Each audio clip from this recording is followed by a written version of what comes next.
ጠላት ሩጫህን የሚያቃጥለው በአንፎርጊቭነስ ነው። ይቅር የማይል ልብ በነገራችን ላይ የትም አይደርስም። ሰይጣን ሩጫህን ለማቃጠል ሲፈልግ የመጀመሪያው የሚጠቀምብህ ይቅር እንዳትል ነው። ምሬትን ውስጥ ያስገባል፣ ቁጣን ውስጥ ያስገባል፣ ከጸሎት ያስወጣል፣ ሰዎችን ከመውደድ ያስወጣል። በደል ስትቆጥር፣ ስትጽፍ፣ ስትደልጥ፣ ጥርስን ስታፏጭ ታድራለህ። ስለዚህ ያደርከው ከሰይጣን ጋር። ጌታ ኢየሱስ ምን አለ? ይቅር የማይል ሰው አምልኮና አገልግሎቱን ይርሳ አለ። ፎርጌት ኢት። ልብ ውስጥ ሰው ቁጭ ብሎ እጅህን እዚህ መተህ ከምታነሳ ቤት ቴሌቪዥን ከሰውየው ጋር ያለህን ነገር ሳትፈታ እግዚአብሔርን ማገልገልና እግዚአብሔርን ማምለክ ምንም ዋጋ የለውም። መስዋዕትን እርሳው። መጀመሪያ ሄደህ ከወንድም ጋር ተስማማ። ይቅርታ ለማድረግ ይባላል እኮ። መርዙን እኔ ጠጥቼ እሱ እንዲሞት መጠበቅ ነው። እኔ መርዝ ጠጥቼ አንተ አትሞትም፣ እኔ ሆነኝ መሞት። ቢተርነስ፣ ምሬት፣ ሐዘን፣ ተስፋ መቁረጥ፣ ፊት መጨማደድ በሽታ ያመጣል። የይቅርታ ኃይል the power of forgiveness ኤፌሶን 4:32 እርስ በርሳችሁ ቸሮችና ርኅሩኆች ሁኑ፣ እግዚአብሔር ደግሞ በክርስቶስ ይቅር እንዳላችሁ ይቅር ተባባሉ። be kind and helpful to one another, tender hearted, compassionate, understanding, forgive one another just as God in Christ also forgive you. ሶፍት ልብ ይኑራችሁ፣ ቴንደር ሀርት ይኑራችሁ፣ ርኅራኄ ይኑራችሁ። እግዚአብሔር በክርስቶስ ይቅር እንዳላችሁ ይቅር ተባባሉ። እርስ በርሳችሁ ቸሮችና ርኅሩኆች ሁኑ። ቸር፣ ካይንድ፣ ሄልፕፉል፣ ቴንደር ሀርት፣ ኮምፓሽኔት፣ ርኅራኄ የተሞላችሁ ሁኑ።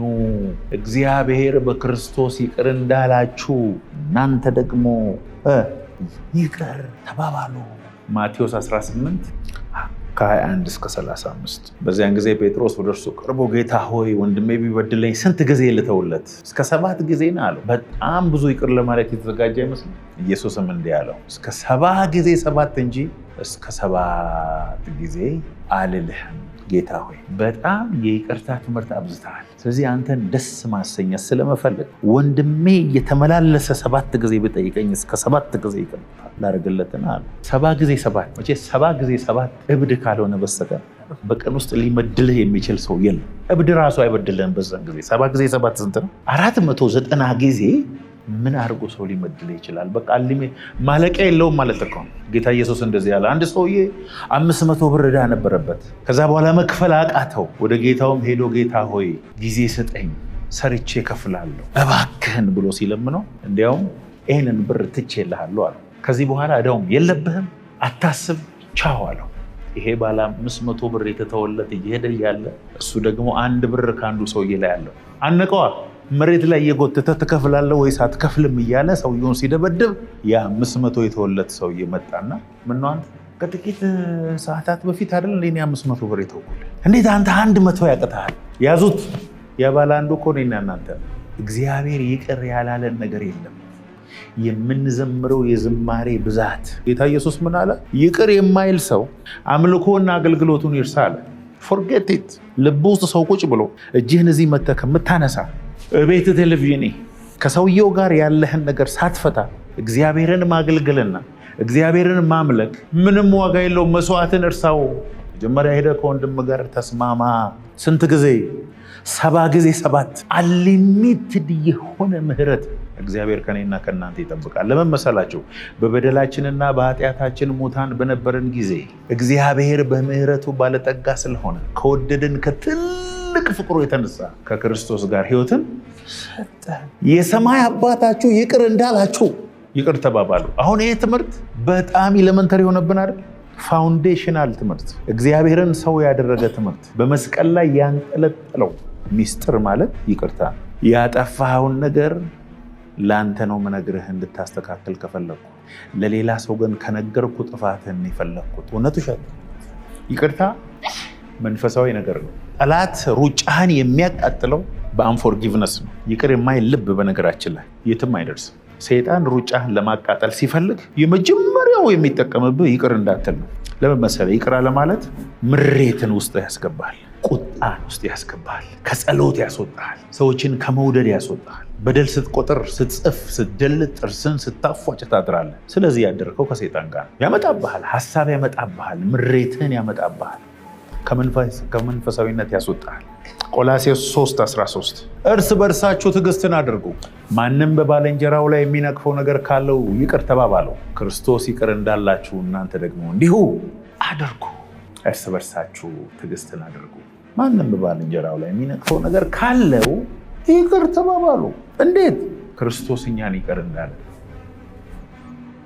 ለምን ኢየሱስን እንደምንወደው ታውቃላችሁ? ይቅር የማንባለውን እኮ ይቅር ስላለ። እዚህ ውስጥ ይቅርታ እንዲዘርብ የሚያደርግ ሰው የለም። ስለዚህ እኛ የበደለንን ሰው ይቅር የምንለው ይቅርታ ስለሚገባው ሳይሆን ይቅርታ ስለተደረገልን። አሜን አትሉ? የሚወዷችሁን ብትወዱ ምን ብልጫ አላችሁ? ሌሎችም እንደዚህ ያደርጉ የለን? እናንተ ግን ጠላቶቻችሁን ውደዱ፣ የሚያሳድዷችሁ ጸልዩ፣ መርቁ። በበደል ማመንዠግ የጀመርክ ጊዜ ከሲኦል ጥሪ የቀረበልን በቀልን ስታስብ፣ ንዴት ውስጥ ሲገባ፣ ለወንድም ጉድጓድ መቆፈር ስትጀምር፣ ጥፋት በርህን እያንኳኳ ይቅር የማይባል ሰው ይቅር ስትል ሰማይ ወደ ቤት እየገባ፣ እርስ በርሳችሁ ትዕግስት የለም፣ ሆደ ሰፊነት የለም። እግዚአብሔር አሁን በደል የተበደላችሁትን እስቲ ዘርዝሩ ቢባል ሰው ሁሉ ተነስቶ ተር ነው የሚያደርገው። እስቲ በዚህ 6 ወር በምህረት ያለፍከው ይቅር ያልከው እሱ እየበደለ መልካም ያደረክለትን አንድ ሰው ነገርን ቢባል የምንናገረው መኖሩን እግዚአብሔር ያውቃል። በነገራችን ላይ ይቅርታን እምቢ ያለ ሰው ይቅርታ ከሚያደርግለት ሰው የበለጠ መከራ ውስጥ ነው። እውነት ውሸት? ይቅርታ ለማድረግ ይባላል እኮ መርዙን እኔ ጠጥቼ እሱ እንዲሞት መጠበቅ ነው። እኔ መርዝ ጠጥቼ አንተ አትሞትም፣ እኔ ሆነኝ መሞት። ቢተርነስ፣ ምሬት፣ ሐዘን፣ ተስፋ መቁረጥ፣ ፊት መጨማደድ፣ በሽታ ያመጣል። በሳይንስ በተጠና ጥናት ዓለም ላይ ሰዎችን የሚገል አንደኛ ህመም ምን እንደሆነ ታውቃላችሁ? ሃርት አታክ። የልብ አንደኛ ኮዝ ጭንቀት ነው።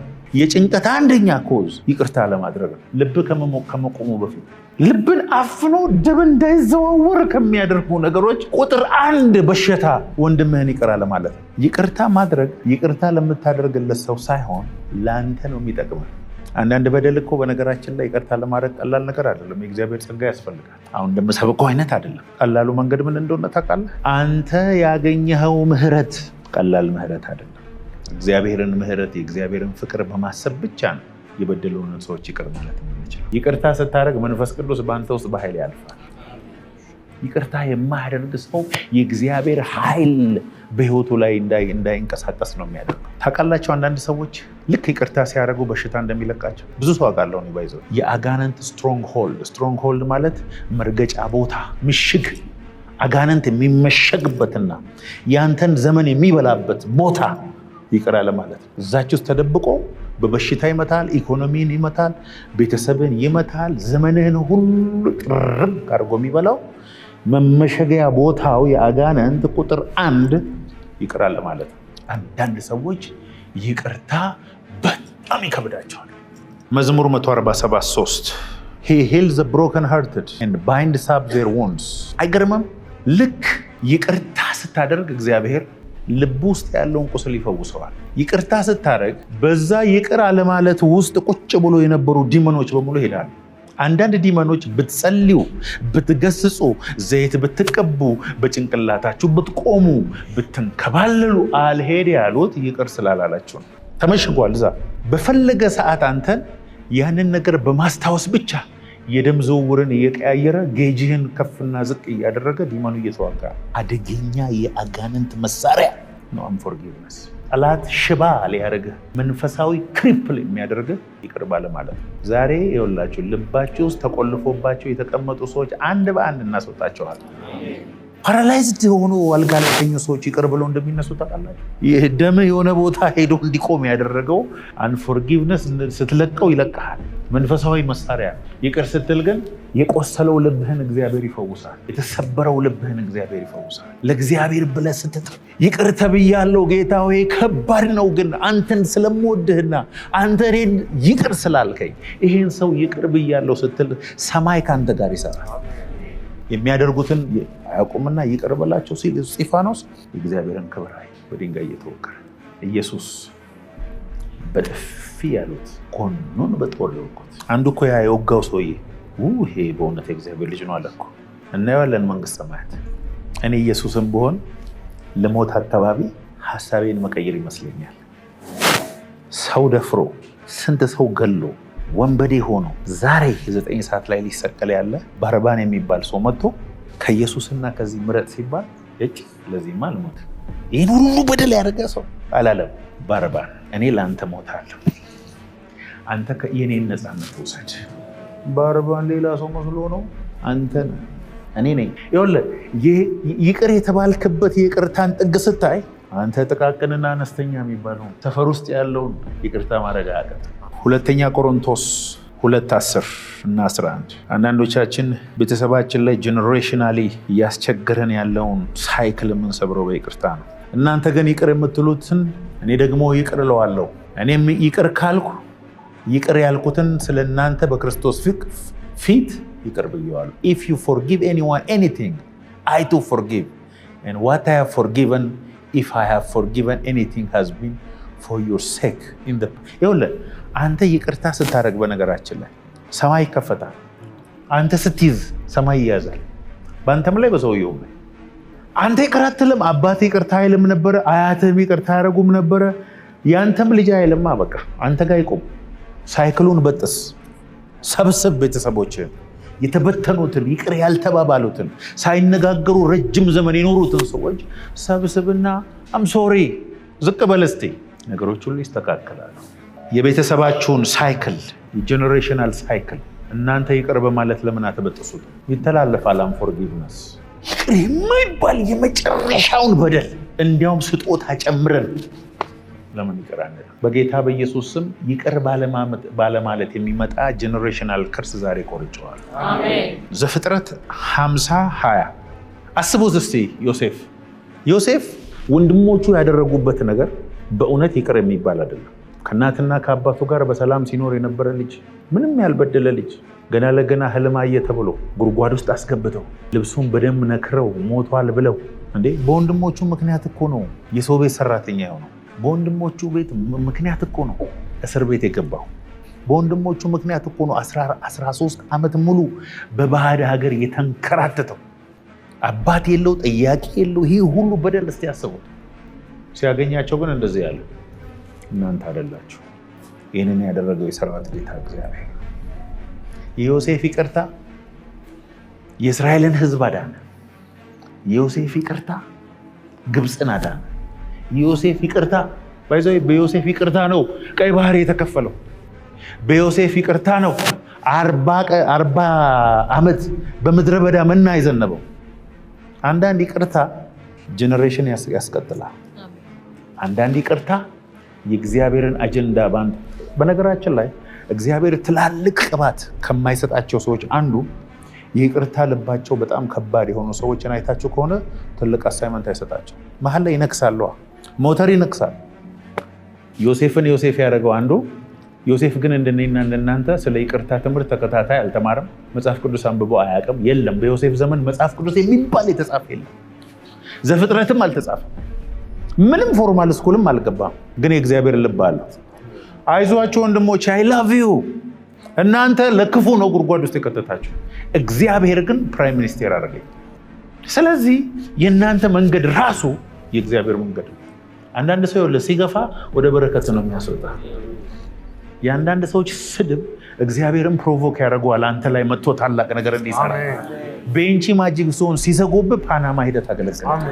እንደዛ ማለት እኮ ከአንተ ግን ይቅርታ ይጠበቅብሃል። ሮሜ 12:19 ተወዳጆች ሆይ ራሳችሁ አትበቀሉ፣ ለቁጣው ፈንታ ስጡ እንጂ በቀል የኔ ነው፣ እኔ ብድራትን እመልሳለሁ ይላል ጌታ። አትበቀል ተባልክ፣ በቃ አለቀ። እሰራለታለሁ የሚባል ነገር ክርስቲያናዊ ቋንቋ አይደለም። እበቀለዋለሁ ክርስቲያናዊ ቋንቋ አይደለም። ማን ስለሆንክ ነው አንተ የምትበቀለው?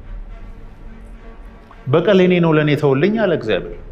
በቃችን ተው፣ ለኔ ተው፣ አትቆጣ። ካንተ የሚጠበቅብህ ይቅርታ፣ ቁጣ ተው፣ መንከስ ተው፣ ምሕረት አድርግ። never avenge yourself but leave the way open for God's wrath and his judicial righteousness, for it is written in the scripture, vengeance is mine, I will repay, says the Lord. በቀል የኔ ነው፣ እኔ ከፍላለሁ፣ እኔ ብድራትን እመልሳለሁ። ሉቃስ 23:34 አባቱ የሚያደርጉትን አያውቁምና ይቅር በላቸው አለ። ልብሱንም ተካፈሉ፣ ዕጣም ተጣጣሉ። ኢየሱስ እኔ እኮ ብፈልግ እፈታሃለሁ አለው ንጉሱ። እኔ ብፈልግ አለው ቤት 50 ጭፍራ መላክ ጠራና ምድር ላይ ያለ ህዝብ በ2 ሰከንድ ያጠፋል። ግን አባት ሆይ ይቅር በላቸው። ኢየሱስ እያስመሰለ አይደለም፣ እውነቱን ነው። የሚወጋኝን ሰው ይቅርታ ለማድረግ ደረጃ መድረስ ከባድ። የወንድምህን አገልግሎት ለማጥፋት የምትሄድበት ርቀት የሚያጠፋው አንተ ነው። ይቅርታ የሚያደርግ ሰው ግን በየጊዜው እየለመለመ እየሰፋ እየበዛ ነው የሚሄደው። ያማል። ይቅርታ ቀላል ነገር አይደለም። ፔንፉል። እዚህ ምድር ላይ መበቀል ነው ደስ የሚለው። ሴት አባቱ ወደቀ ማለት ነው ደስ የሚለው። ኔቸራችን እንደሱ እኮ ነው። እግዚአብሔር ግን ከኛ የሚጠብቀው የሱን ኔቸር። በነገራችን ላይ የይቅርታ አቅማችሁ የምትሸከሙትን አኖይንቲንግ መጠን እንደሚወስን ታውቃላችሁ። ብዙ ይቅር የሚል ሰው ብዙ ይታመናል፣ ብዙ አደራ ይሰጠዋል። ብዙ አደራ ሊሰጥ የምትፈልግ ከሆነ ይቅር የማይባል ሰው ይቅርባል። እግዚአብሔር ሆይ ትዕግስት እንድሰጠኝ ይፈልጋለሁ ስትል እግዚአብሔር ትዕግስት የሚሰጠን ነው የሚመስልህ? ትዕግስትን የሚፈታተን ነገር ነው በየቀኑ የሚጨምርልህ። ብዙ ነገር ከማበላሸት በፊት ይቅርታ ማድረግ አለብህ። ወደ ካንሰር ከመቀየሩ በፊት የይቅርታ ልብ እግዚአብሔር ይስጥር። አሜን። አንዳንዶቻችን ልብ በጣም ጠንካራ፣ እንቸገራለን። ስንቸገር ጌታ ኢየሱስ ይቅር ያለንን ማሰብ ብቻ። ጴጥሮስ እኮ ኢየሱስ የተያዘ ምሽት በገረድ ፊት ካደው ነው አይደለም የምንለው? መጽሐፍ ቅዱስ ካደው አይደለም የሚለው፣ ረገመው ነው የሚለው። ይሄን ሰውዬ እኔ ብሎ ተራገመ ይላልና የርግማን ቃል ነው ካፉ የወጣው። ያን ቀን ግን ኢየሱስ እግሩን አጥቧል። እግሩን ሲያጥብ ግን እንደሚረግመው እያወቀ ነው። የጴጥሮስን ብቻ ሳይሆን የይሁዳንም እግር አጥቧል። እንደሚሸጠው 30 ብር እንደተቀበለ ሁሉ ያውቃል። ሲያጥበው ግን ፕሪቴንድ እያደረገ አይደለም፣ የምሩን ነው ያጠበው። እናጥባለን እኛ፣ ቦታ እንለቃለን እኛ፣ ይቅር እንላለን። ልባችን ሶፍት ነው፣ ቴንደር ነው፣ ኮምፓሽኔት ነው። አልጠፋም ከቤተ ክርስቲያን ይሄ። እስቲ ይቅር እላለሁ በሏ። ዕብራውያን 12:15 የእግዚአብሔር ጸጋ ለማንም እንዳይጎድለው በብዙዎች የሚረክሱበት አንድ መራራ ስር ወደ ላይ በቅሎ እንዳያስጨንቅ ሴሰኛም የሚሆን እንዳይገኝ ወይም ስለ አንድ መብል በኩርነቱን እንደሸጠ እንደ ኤሳው ለዚህ ዓለም የሚመች ሰው እንዳይሆን ተጠንቀቁ። No one is immoral or godly like Esau, who sold his own birthright for a single meal. For you know that later on, when he wanted to regain title too, he was rejected, for he found no opportunity for repentance. ይኸውላቸው መራራ ስር የሚለውን ነው እዚህ ጋር መውሰድ የፈለጉት። በብዙዎች የሚረክሱበት እንደ መራራ ስር ወደ ላይ በቅሎ እንዳያስጨንቅ ይላል። ከውስጥ እንደዚህ ብቅል ብሎ ቢተርነስ፣ ምሬት፣ ይቅር አለማለት፣ ይቅር ላለማለት ብሎ የሞቱ ብዙ ሰዎች አሉ። ይቅር ላለማለት ሲሉ አገልግሎታቸውን፣ ቤተሰባቸውን ያጡ፣ ትንሽዬ ዝቅ ላለማለት ቤተሰባቸውን ያጡ፣ ትዳራቸውን ያጡ፣ አገልግሎታቸውን ያጡ። ማቴዎስ 5:7 የሚምሩ ብፁዓን ናቸው ሜርሲፉል ይማራሉና they will receive mercy። በሰማያት የምትኖር አባታችን ሆይ ስምህ ይቀደስ፣ መንግስትህ ትምጣ፣ ፈቃድህ በሰማይ እንደሆነች በምድር ትሁን። በደላችንን ይቅር በለን። እንዴት? እኛ የበደሉን ይቅር እንደምንል።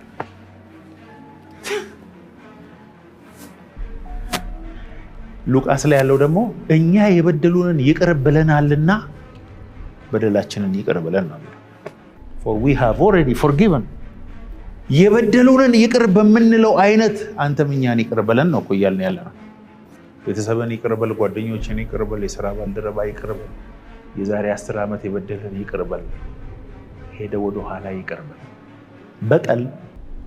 በቀለኛውን ያጠፋል ይላል መጽሐፍ ቅዱስ። በቀለኛውን ያጠፋል። አንጠፋፋ። ይቅርታ አድራጊ ሁል ጊዜ አሸናፊ። እግዚአብሔር አንተን ይቅር ብሎ አሁን አንተ ይቅር የምትባል ነህ። ያ ሁሉ በደልን ሸፍኖ በደሙ አጥቦ ሰው አድርጎ እንደ ሰው ወጥተህ ስትገባ አንተ ደግሞ ያችን ትንሿን ነገር ይቅርታ ማድረግ አትችልም።